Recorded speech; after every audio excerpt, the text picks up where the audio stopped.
গাজীপুরে বন কর্মকর্তাদের প্রাণে মেরে ফেলার ভয় দেখিয়ে বনের ৩৫ গাছ কেটে নিয়ে যাওয়ার অভিযোগ উঠেছে যুবদল নেতা কবির হোসেনের বিরুদ্ধে।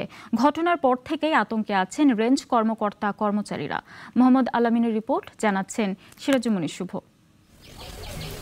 বনে গেলে বন বিভাগের কর্মকর্তাদের খুন করে ঝুলিয়ে রাখবেন, এমন হুমকি দিয়ে ৩৫টির বেশি গাছ কেটে নিয়ে যাওয়ার অভিযোগ উঠেছে গাজীপুরের যুবদল নেতা কবির হোসেন ও তার সহযোগীদের বিরুদ্ধে। ঘটনার পর থেকে আতঙ্কগ্রস্ত শ্রীপুর রেঞ্জের বন কর্মকর্তারা।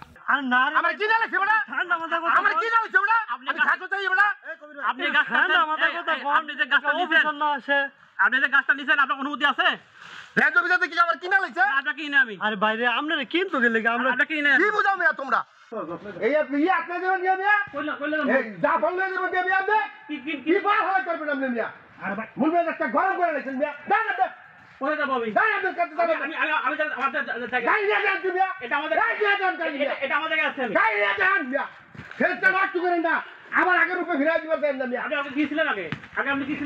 অভিযোগ উঠেছে প্রাণে মারার হুমকি দিয়ে কয়েক লাখ টাকার গাছ নিয়ে যান শ্রীপুর পৌর যুবদলের সদস্য কবির হোসেন, তার সহযোগী সবুজ মিয়া ও আলমগীর হোসেন।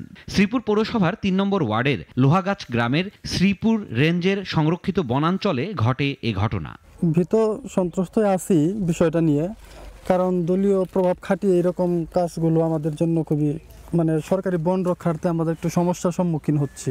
এলাকার লোকজন যদি আমাদের সাথে দুর্ব্যবহার করে বা এলাকার লোকজন যদি আমাদের মারমুখী আচরণ করে, সেখানে আমাদের বসস্থানে আমাদের যে অফিস কোয়ার্টার আছে সেখানে আমাদের থাকা আমি নিরাপদ মনে করতেছি। ঘটনার পর থেকেই আতঙ্কিত হয়ে আছেন শ্রীপুর রেঞ্জে কর্মরত বন বিভাগের কর্মকর্তা কর্মচারীরা।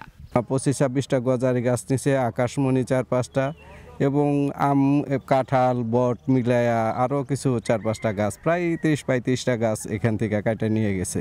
শুধু গাছ কাটাই না, দলের নাম ভাঙিয়ে কবির হোসেন বনের জমিও দখল করেছেন, গড়ে তুলেছেন শহীদ জিয়া স্মৃতি সংসদ। এ ঘটনায় থানায় অভিযোগ দায়ের করেছে বন বিভাগ। এক পর্যায়ে কথা কাটাকাটি শেষ পর যখন দেখি যে আমাদের মারধর করার পরে মারপিট করবে, তখন আমরা জীবন বাঁচানোর জন্য ওখান থেকে চলে আসি। আসার পরে আর কি, যেহেতু বিষয়টা আসলেই সরকারি জানমাল নিরাপত্তা প্লাস আমাদের বনভূমি ক্ষতিগ্রস্ত হয়েছে, আমি থানায় ঊর্ধ্বতন কর্তৃপক্ষের নির্দেশে একটা অভিযোগ দায়ের করি। এ বিষয়ে তদন্ত করে দ্রুত সময়ের মধ্যে প্রয়োজনীয় পদক্ষেপ নেওয়ার আশ্বাস দিয়েছেন স্থানীয় আইন কর্মকর্তা। সিরাজুমনি শুভ, নাগরিক। দেশ জুড়ে তোলপাড় ওয়ালটন ফ্রিজ কিনে আপনিও হয়ে যেতে পারেন মিলেনিয়ার।